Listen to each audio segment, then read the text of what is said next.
Stop. Look at your driveway. That shiny machine isn't an asset. It is the beginning of the end for your financial freedom. We are standing on the edge of a total auto market crash, and if you think this is just about prices dropping, you are sleepwalking. Wall Street has built a subprime auto bubble so toxic, it makes 2008 look like a rehearsal. This is a Wall Street scam, targeted directly at you. I'm going to tell you why "don't buy a car" is the only advice that matters. Because that loan, it's predatory lending disguised as a monthly payment. They installed a kill switch. One missed payment and your life stops. This is techno-feudalism, and you are the serfs in a game of debt slavery. With the repo crisis overflowing lots and negative equity drowning millions, we are accelerating toward an economic collapse in 2026. This is the Big Short all over again, but the collateral is your freedom. The car market collapse isn't coming. It is already here. If you want to escape the financial trap, you need to see the data they are hiding. Welcome to the car loan crisis. Let's dismantle the lie. Are you a productive member of society, or are you just a line item on a spreadsheet owned by a hedge fund that views your survival as an inconvenience? Look at yourself. You work 40, 50, 60 hours a week. You do it to keep the lights on. You do it to keep the fridge full. But mostly you do it to keep that shiny piece of metal in your driveway. You think that car represents your freedom. You think it represents your status. You are wrong. That car is a cage. The loan attached to it is a leash. And the person holding that leash isn't the local dealer. It's a shark in a tailored suit 3,000 miles away. The American dream has been repossessed. What would happen to your life if that ignition key stopped turning tomorrow?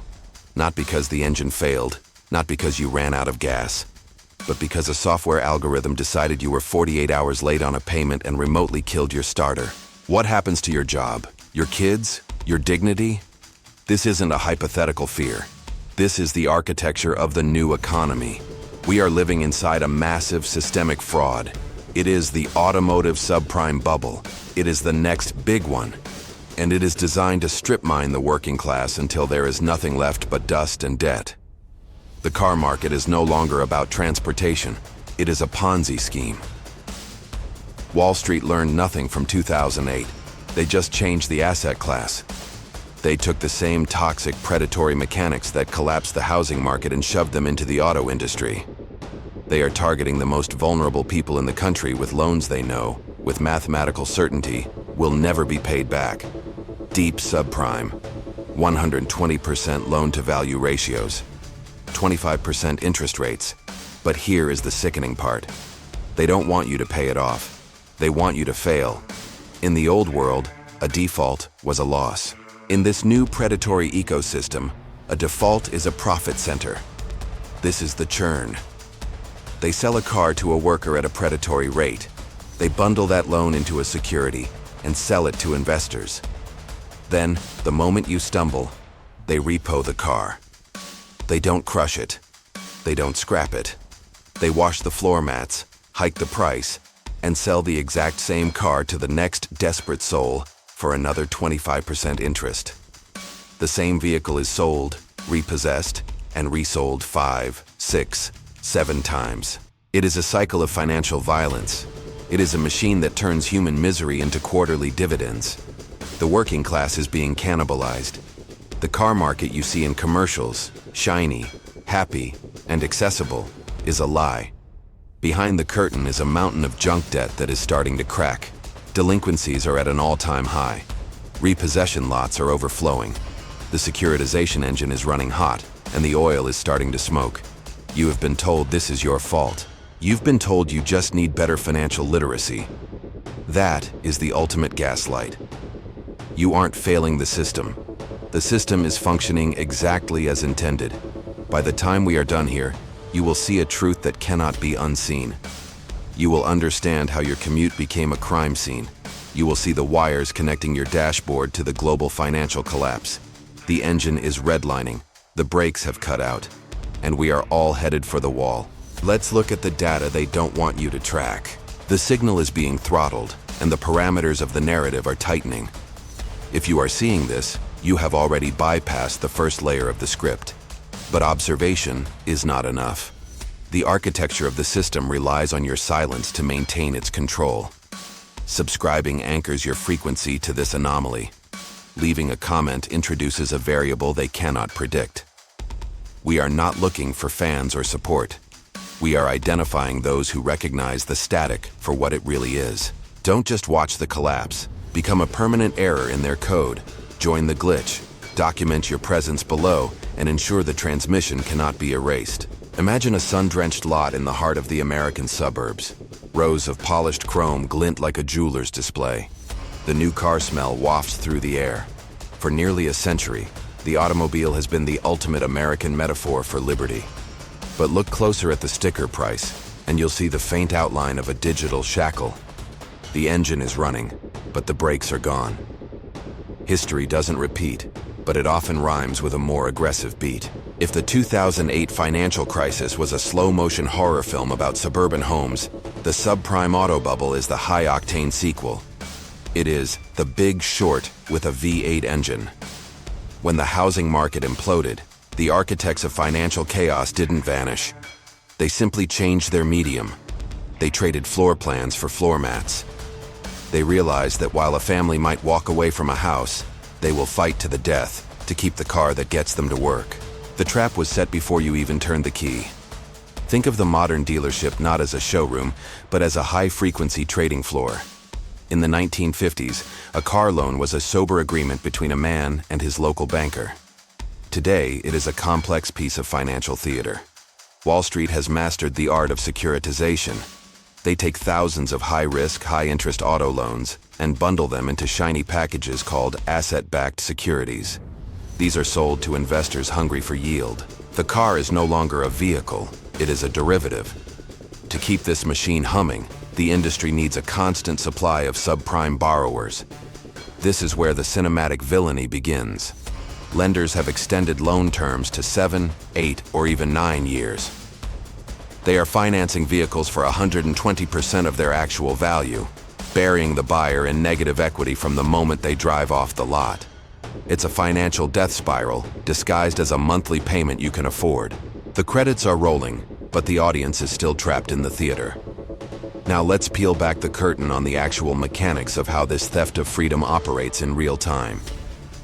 Because these loans are so risky, many dealers now install GPS kill switches in the dashboard. If you are 48 hours late on a payment, a technician in a dark room halfway across the country can remotely disable your ignition. You walk out to your driveway at 6 a.m. to go to work, and your car is a 2-ton paperweight. You are held hostage by an algorithm. This is the Techno feudalism of the highway. Wall Street loves this model because the recovery of the asset is automated. They don't need a repo man with a tow truck. They just need a line of code. Meanwhile, the interest rates on these subprime loans often hover between 15% and 25%. By the time the loan is paid off, the borrower has paid for the car 3 times over. Yet the vehicle itself has depreciated to the value of scrap metal. It is a wealth extraction machine that targets the very people who can least afford to lose a dime. The middle class is being stripped for parts. We are currently seeing a massive spike in delinquencies. The bubble is stretching thin, translucent and shimmering with the false promise of prosperity. When it pops, it won't just be the dealerships that suffer. It will be the pension funds, the insurance companies, and the retail investors who were told these auto-backed bonds were as safe as gold. The bridge is out ahead, but the accelerator is floored. This isn't just about bad luck or poor financial planning. It is a systemic design intended to keep the American worker in a state of perpetual debt peonage. When your entire paycheck is spoken for before you even earn it, split between a predatory car note, soaring insurance, and high-interest fuel, you aren't a driver. You are a passenger in a vehicle owned by a hedge fund, heading toward a destination you didn't choose. The illusion of the open road has become a treadmill. History tells us that every mania has its Minsky moment. the point where the debt becomes unsupportable and the house of cards collapses. We are approaching that moment at 80 miles per hour. The freedom promised by the car has been inverted. It is now the very thing that anchors the American family to the bottom of the economic ocean. The lights are flickering in the cockpit. Comment below. Truth revealed. The smell of a new car is a masterclass in psychological warfare. It's not just leather and plastic. It's the scent of arrival. You sit in that driver's seat, and for a moment, the stress of your bank account vanishes. The dealer hands you the keys, and you feel like a winner. But you aren't winning. You've just walked into a financial abattoir. Welcome to Subprime 2.0. This isn't about houses in 2008. This is about the four-wheeled anchor sitting in your driveway right now. The average car loan has ballooned to 72 or even 84 months. People are financing vehicles at 120% of their actual value. They call it rolling over the negative equity. It's a fancy term for being underwater before you even hit the first red light.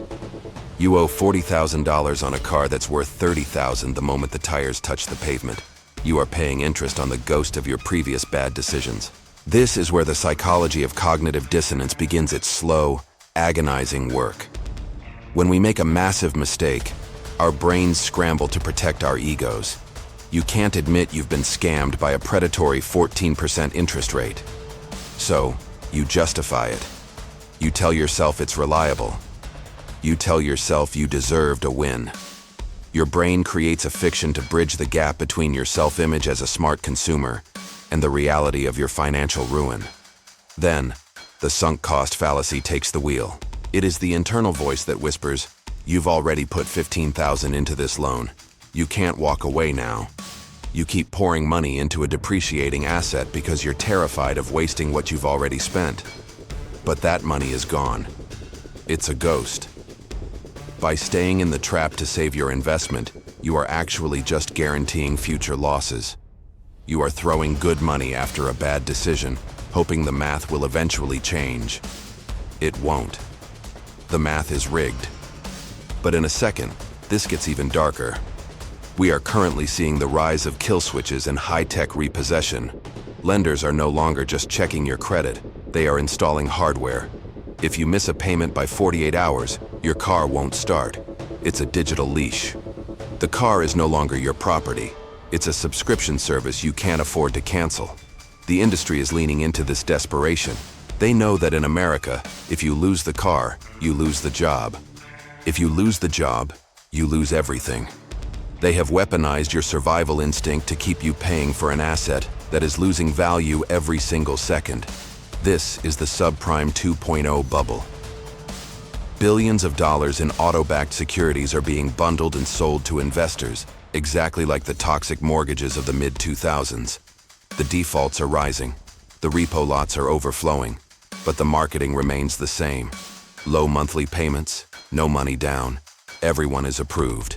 They aren't approving your credit. They are approving your future servitude. Breaking the cycle requires a brutal level of honesty.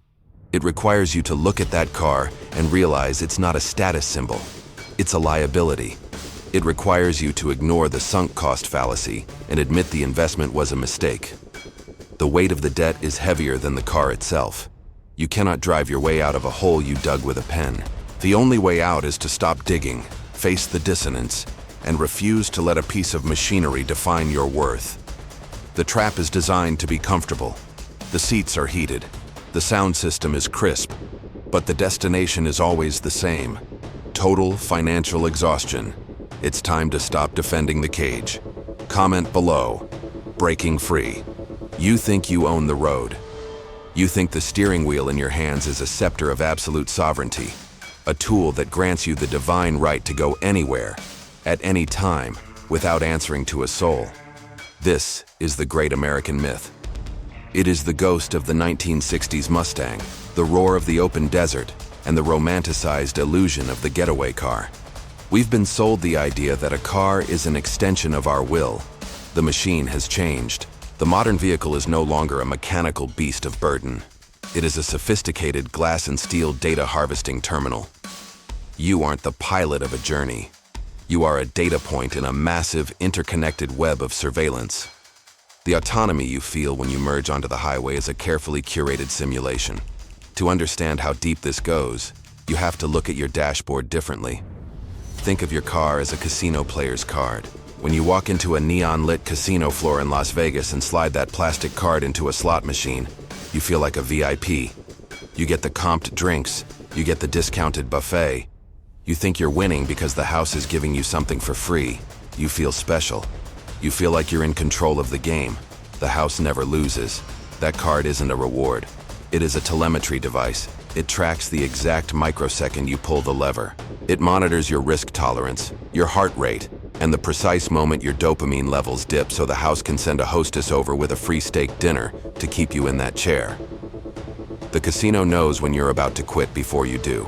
Your car is now that card. Every time you turn the key or push the button, you are checking into a high-stakes ecosystem.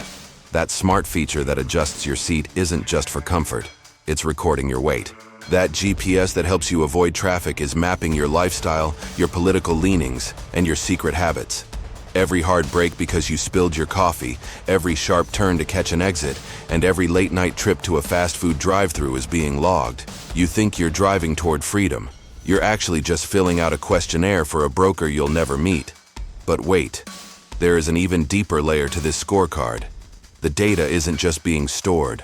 It's being weaponized against your future self. This is the scorecard of the modern era. In the old days, if you drove like a maniac on a back road where no one was looking, the only witness was the wind.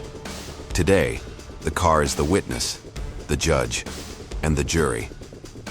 Your driving behavior is being quantified into a risk score that determines the cost of your existence. Insurance companies are no longer looking at general demographics. They are looking at you. They are looking at the fact that you drove at 2 a.m. on a Tuesday. They are looking at the fact that you accelerated too quickly to catch a yellow light. They are building a digital twin of your personality based on how you handle a steering wheel. The freedom of the road is being replaced by the compliance of the grid. If you deviate from the safe profile, your premiums spike. If you drive to a high-risk neighborhood, your credit score might take a phantom hit. The car is no longer a tool for escape. It is a mobile sensor that reports back to the mothership. We are trading the soul of the journey for the convenience of the interface. We have been tricked into believing that connectivity equals empowerment. We think that because we can start our car from an app on our phone, we have more power. In reality, the tether has just been shortened. You are no longer off the map. You are the map. The myth of the autonomous driver is being disassembled in real time. We are living in a world where your car can be disabled remotely if you miss a payment, or geo-fenced if you enter a restricted zone. The steering wheel is becoming a vestigial organ. You are a passenger in your own life, sitting in a high-tech cage that tracks your every heartbeat. The road doesn't lead to the horizon anymore. It leads back to the database. The next time you feel that surge of freedom while cruising down the interstate, look at the screen in the center of your dash.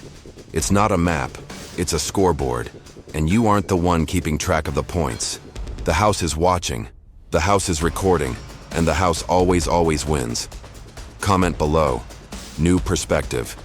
Imagine a 1965 Mustang convertible tearing across a desert highway. The sun is a golden orb, reflecting off polished chrome. The driver wears a smile that says he owns the horizon. This is the dream they sold you. Freedom is a tank full of leaded gasoline and an open road with no speed limits. The music is loud, the colors are saturated, and the promise is eternal. Then, the film grain scratches. The vibrant gold fades into a sickly, flickering neon blue. The open road narrows into a rain-slicked alleyway in the city. The high-energy soundtrack cuts to the mechanical whine of a hydraulic lift. A tow truck, draped in shadows and grime, backs slowly toward a late-model luxury SUV. The dream didn't die. It was repossessed. Meet the model citizen. He is the pride of the system. He has a 780 credit score, a LinkedIn profile that glows with corporate endorsements, and a mortgage that consumes 40% of his take-home pay. He is perfectly legible.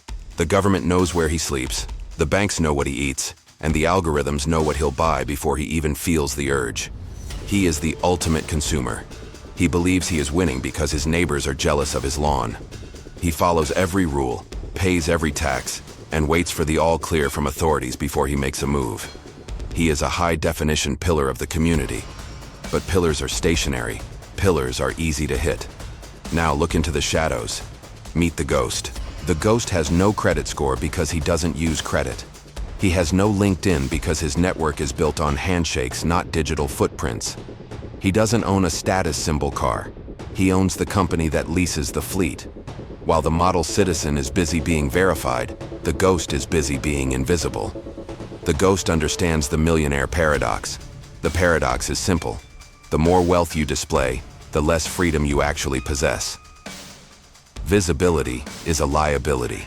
When you show the world your gold, the world brings its scales.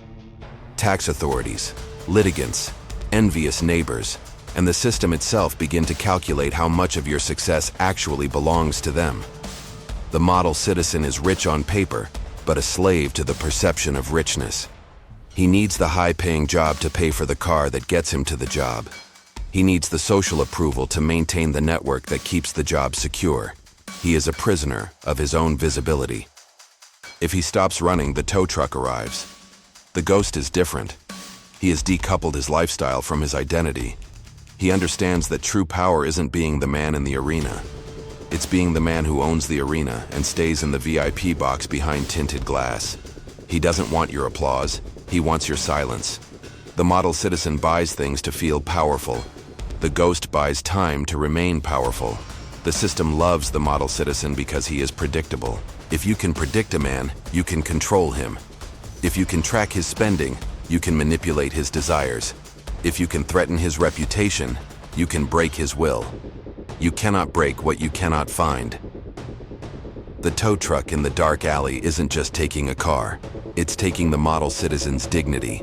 It's the physical manifestation of the fragility of a life built on looking successful. In the grainy footage, you see the chains hook onto the axle. The alarm chirps, a pathetic digital cry for help that no one answers. The model citizen watches from the window, terrified of what the neighbors will think. The ghost isn't watching. He's already 3 moves ahead, operating in a different jurisdiction, under a different name, with assets that don't scream for attention. One man is a target, the other is a shadow. If you think this is about money, you're still missing the point. This is about the architecture of your soul. It's about whether you want to be a well-fed bird in a gilded cage or a wolf in the tall grass. The cage is comfortable. It has climate control and a great view. But the door only opens when the master decides it's time for you to sing. The ghost knows that the only way to win the game is to stop playing by the rules designed to make you lose. He doesn't seek inclusion in a broken system. He seeks sovereignty outside of it. He doesn't want to be a success story in a textbook written by his captors. The vintage commercial was a lie. The open road was never about the car. It was about the ability to disappear into the horizon without leaving a breadcrumb trail for the tow truck to follow. The model citizen is a masterpiece of social engineering. The ghost is a masterpiece of self-engineering. One is a public monument. The other is a private force of nature.